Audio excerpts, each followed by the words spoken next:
Good morning students. Welcome to science class. Today we are going to see term 2 6th lesson human organ systems part 2. It's time to revise our previous session portion. So listen carefully students. In last class we have discussed about levels of organization. As we all know, cell is a fundamental unit of life.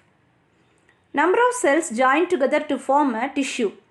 Like that, number of tissues join together to form an organ. Number of organs join together to form an organ system. That is organism. In this lesson, we are going to study about 8 major organ systems. First one, skeletal system. Second one, muscular system. Third one, digestive system. Fourth one, respiratory system. Fifth one, circulatory system. Sixth one, nervous system. Seventh one, endocrine system. At last, excretory system. First one, skeletal system. Let's see the functions of skeletal system. Skeletal system supports our body. It gives our body shape. It protects the delicate organs in our body. Bones, cartilages and joints are the major organs of skeletal system. The adult human skeletal system consists of 206 bones and a few cartilages, ligaments and tendons.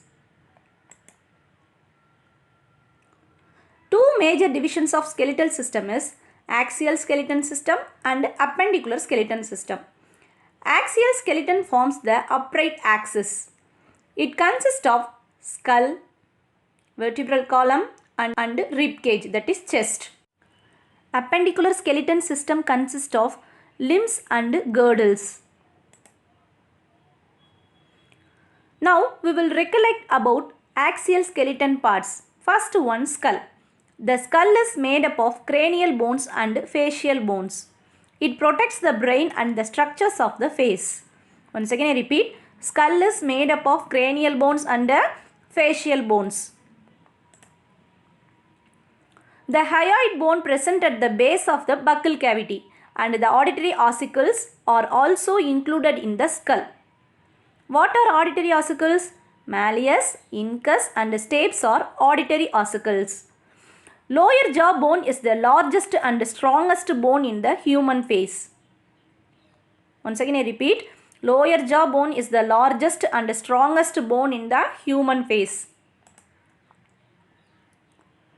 Second one, vertebral column. Vertebral column extends from the base of the skull.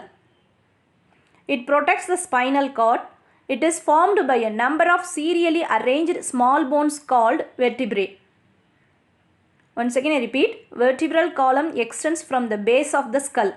It protects the spinal cord. It is formed by a number of serially arranged small bones called vertebrae. Third one, rib cage. Nothing but chest. The rib cage is made up of 12 pairs of curved flat rib bones. It protects the delicate vital organs such as heart and lungs. Once again I repeat, the rib cage is made up of 12 pairs of curved flat rib bones. It protects the delicate vital organs such as heart and lungs. Now we will revise appendicular skeleton parts. First one, limbs. Man has two pairs of limbs, namely upper limbs and lower limbs. Upper limbs otherwise called forelimbs, lower limbs otherwise called hind limbs. Forelimbs are used for holding, riding, etc., while hind limbs are used for walking, sitting, etc. Second one, girdles. The forelimbs and hind limbs are attached to the axial skeleton with the help of pectoral and pelvic girdle respectively. Once again I repeat, the forelimbs and hind limbs are attached to the axial skeleton with the help of pectoral and pelvic girdle respectively. Do you know students, the smallest bone in our body is present inside the ear. It is called stapes. Once again repeat. The smallest bone in our body is present inside the ear. It is called stapes. The longest bone in the body is the thigh bone, otherwise called femur. The longest bone in the body is the thigh bone. Do you know, students, a newborn baby has more than 300 bones. A newborn baby has more than 300 bones. Second organ system which we studied in last class is muscular system. Muscular system along with the skeletal and nervous system. It is responsible for the body movements. Muscles can contract and therefore help in moving other parts of the body. It maintains the posture and body position. Do you know, students, 650 muscles frame our body. How do muscles work? Two muscles are required to move a bone at a joint. When one muscle contracts, the other muscle relaxes. Once again I repeat, how do muscles work? Two muscles are required to move a bone at a joint. When one muscle contracts, the other muscle relaxes. There are three types of muscles, namely skeletal muscle, smooth muscle and cardiac muscle. Once again I repeat, three types of muscles are skeletal muscle, smooth muscle and cardiac muscle. We'll see one by one. Skeletal muscles, otherwise called voluntary muscles. You can control this type of muscle. You can control this type of muscle. For example, the face, arms and legs have got voluntary muscles. Second one, smooth muscles. Smooth muscles are found in the walls of the digestive tract, urinary bladder, arteries and other internal organs. Once again I repeat, smooth muscles are found in the walls of the digestive tract, urinary bladder, arteries and the other internal organs. They are called involuntary muscles because they are not controlled by our will. Third one, cardiac muscles. The walls of the heart is made up of cardiac muscles. They are capable of rhythmic contraction continuously and involuntary in nature. So once again I repeat, the walls of the heart is made up of cardiac muscles. They are capable of rhythmic contraction continuously and involuntary in nature. Okay students, let's start today's session. Today we are going to learn about digestive system, respiratory system and circulatory system. So above these topics covered into book page number 73 to 76. Students, make a note of important points. If you are having any doubt, note the question in notebook and it will be clarified on the day of reopening. Now we are going to study about digestive system. Digestive system consists of the alimentary canal and associated glands. What is alimentary canal? It is a long tube, includes organs. It is a long tube, includes organs. This system is involved in the conversion of complex food substances into simple forms and absorption of digested food. So once again I repeat, digestive system consists of the alimentary canal and associated glands. This system is involved in the conversion of complex food substances into simple forms and absorption of digested food. So, alimentary canal includes mouth, pharynx, esophagus, stomach, small intestine, large intestine, rectum and anus. See the picture students. This is mouth, this is pharynx, this is esophagus, this is stomach, this is small intestine, this is large intestine, this is rectum, this is anus. So alimentary canal is a long tube which includes mouth, pharynx, esophagus, stomach, small intestine, large intestine, rectum and anus. Associated glands for digestion is liver, gastric glands, intestinal glands, pancreas and salivary gland. Once again I repeat, associated glands for digestion is liver, gastric glands, intestinal glands, pancreas and salivary glands. So digestive system includes mouth, liver, small intestine, large intestine, stomach and salivary glands. This is alimentary canal is about 9 meters long. First one, mouth. Here starts mechanical and chemical digestion of food with the help of teeth, tongue and saliva. Blood carrying nutrients from the small intestine passes through the liver, which filters it and breaks down and synthesizes proteins, converts glucose into glycogen and also produces bile. Third one, small intestine. A long tube about 6 meters in which most of chemical digestion occurs. Nutrients are absorbed from here into the bloodstream. Once again I repeat, a long tube about 6 meters in which most of chemical digestion occurs in small intestine. Nutrients are absorbed from here into the bloodstream. Next one, large intestine. It absorbs water from the food that have not been digested in the small intestine. It also absorbs some important vitamins that are produced by the large number of bacteria it harbors. Fifth one, stomach. It stores, mixes and digests food with the gastric juice it produces, which consists of mucus, enzymes and hydrochloric acid. Last one, salivary glands. It produces saliva, which helps to lubricate food for easier swallowing. It contains antibacterial agents and the enzyme salivary amylase, which breaks down starch. Next, we are going to learn about respiratory system. Tell me, what is respiration? Respiration is the exchange of gases between an organism and its environment.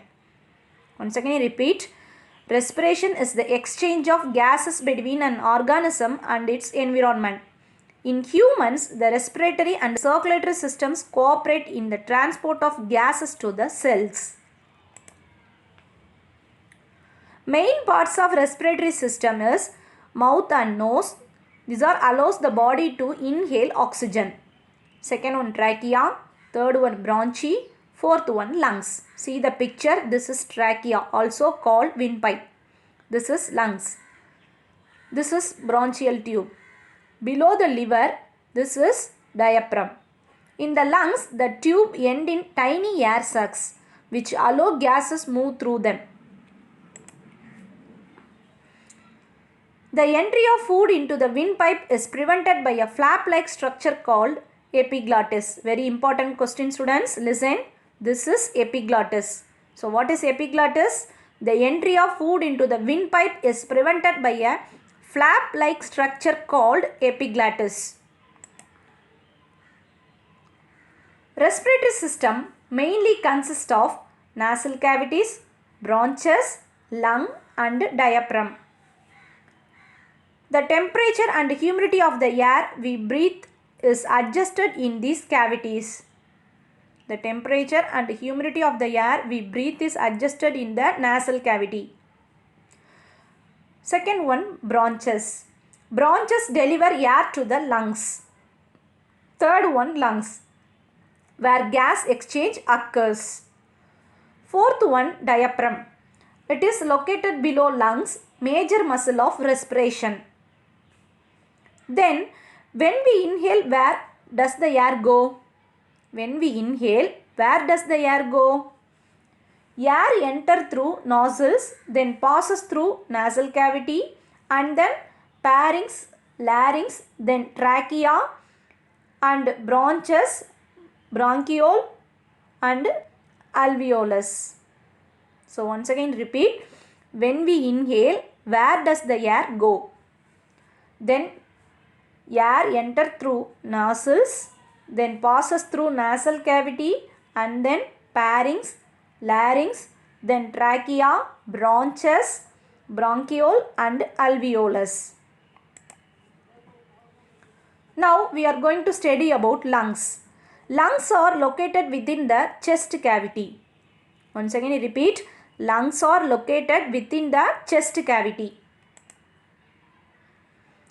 The trachea, commonly called windpipe, it is a tube supported by cartilaginous rings that connects the pharynx and larynx to the lungs, allowing the passage of air. See the picture, students. This is trachea, this is pharynx, this is larynx, this is bronchus, this is pleura, this is lungs. Below the lungs it is called diaphragm. So the trachea, commonly called windpipe, it is a tube supported by cartilaginous rings that connects the pharynx and larynx to the lungs, allowing the passage of air. The trachea divides into right and left bronchi and enter into the lungs. The trachea divides into right and left bronchi and enter into the lungs. They divide further and ends in small air sacs called alveoli. They divide further and ends in small air sacs called alveoli. The lungs are covered by a double-layered membrane called pleura. The lungs are covered by a double-layered called pleura. Exchange of gases by the respiratory system involves three different processes such as external respiration, internal respiration and cellular respiration. So what is external respiration? Intake of oxygen from the air and releasing of carbon dioxide from the lungs occurs through nostrils. So intake of oxygen and releasing of carbon dioxide from the lungs in external respiration. What is internal respiration? Taking in of oxygen and giving out carbon dioxide. Taking in of oxygen and giving out of carbon dioxide. The circulatory system transports oxygen and carbon dioxide to and from all parts of the body. Hemoglobin in the red blood cells transport oxygen and carbon dioxide. So between blood and cell. This respiration between blood and cell. Third one, cellular respiration. Inside the cells take in oxygen and release carbon dioxide. Inside the cells take in oxygen and release carbon dioxide. So cellular respiration is one part of internal respiration. Do you know, students, each lung has about 300 million air sacs or alveoli. Each lung has about 300 million air sacs or alveoli. Yawning helps us to take in more amount of oxygen and to give out carbon dioxide. Yawning helps us to take in more amount of oxygen and to give out carbon dioxide. Now we are going to study about the circulatory system. Let's see the functions of circulatory system. It transports gases, nutrients, hormones and waste materials within the body. It regulates body temperature. It protects the body from harmful pathogens. Heart, blood vessels and blood are the major organs of circulatory system. Once again I repeat, heart, blood vessels and blood are the major organs of circulatory system. We'll see one by one. First one, heart. Heart is located in the thoracic cavity between the two lungs. The heart is four-chambered and surrounded by a double-layered membrane called pericardium. What are the four chambers? Right and left atrium, right and left ventricle. So what is pericardium? Heart is four-chambered and is surrounded by a double-layered membrane called pericardium. The heart pumps blood continuously throughout our lifetime. The heart pumps blood continuously throughout our lifetime. Second one, blood vessels. Three types of blood vessels are present in the body. They are arteries, veins and capillaries. They form a closed network through which the blood is circulated. Once again I repeat, three types of blood vessels are present in the body. They are arteries, veins and capillaries. They form a closed network through which the blood is circulated. Third one, blood. Blood is a fluid connective tissue of red color containing plasma and blood cells. Once again I repeat, blood is a fluid connective tissue of red color containing plasma and blood cells.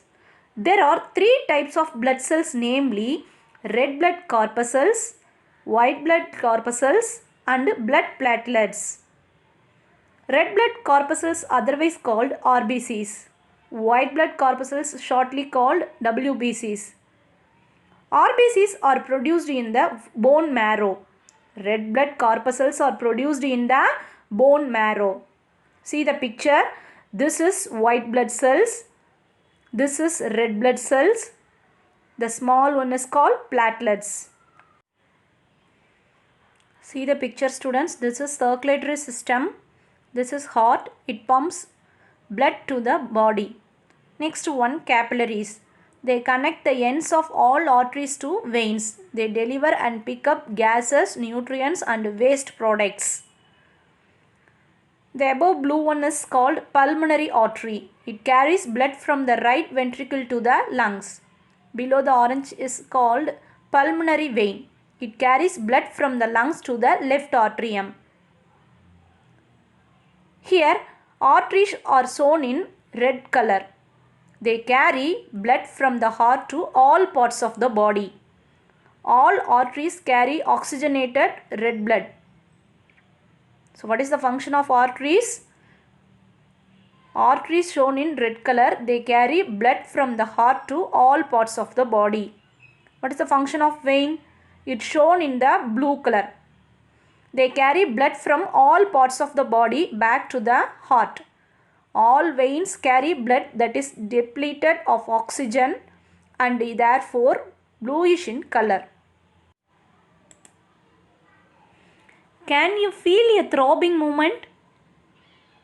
That is rapid heartbeat. Will check in hands by the doctor. This throbbing is called the pulse. The number of beats per minute is called the pulse rate. So what is pulse rate? The number of beats per minute is called the pulse rate. A resting person usually has a pulse rate between 72 to 80 beats per minute. A resting person usually has a pulse rate between 72 to 80 beats per minute. Okay students, I hope you are all understood about digestive system, respiratory system and circulatory system. Let's see some textbook pages related to today's topics. Page number 73 explains about digestive system. Digestive system consists of the alimentary canal and associated glands. This system is involved in the conversion of complex food substances into simple forms and absorption of digested food. Mouth, buccal cavity, pharynx, esophagus, stomach, small intestine, large intestine and anus are the parts of alimentary canal.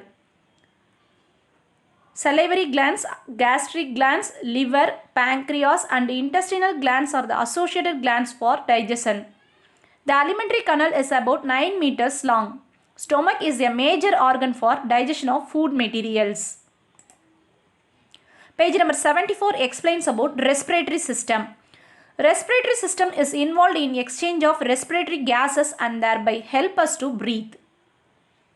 The human respiratory system consists of nostrils, nasal cavity, pharynx, larynx, trachea, bronchi and lungs. The entry of food into the windpipe is prevented by a flap-like structure called epiglottis. Lungs are the main respiratory organ. They are located within the chest cavity. The trachea commonly called windpipe. The trachea divides into right and left bronchi and enter into the lungs. They divide further and ends in small air sacs called alveoli. The lungs are covered by a double layered called pleura. Page number 75 explains about circulatory system.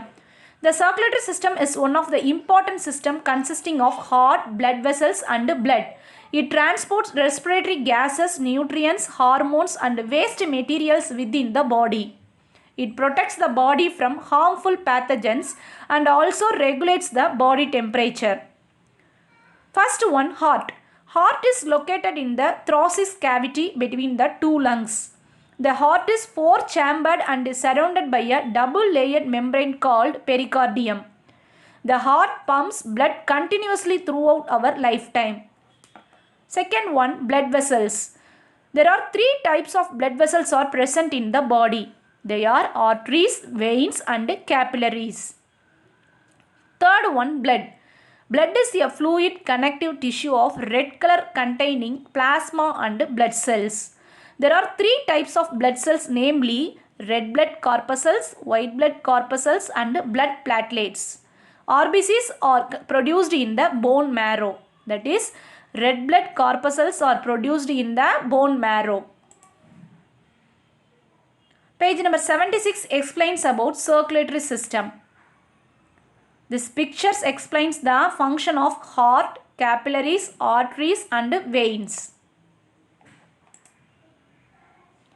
Okay students, I hope you are all clear with today's session. It's time for evaluation. Be ready students. Answer the following questions. First question, write the functions of epiglottis. Second question, what are the three types of blood vessels?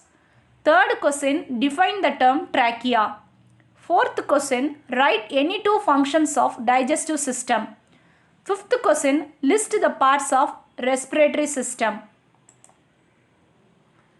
Okay students, sixth lesson, human organ system is to be continued in next session. Thank you.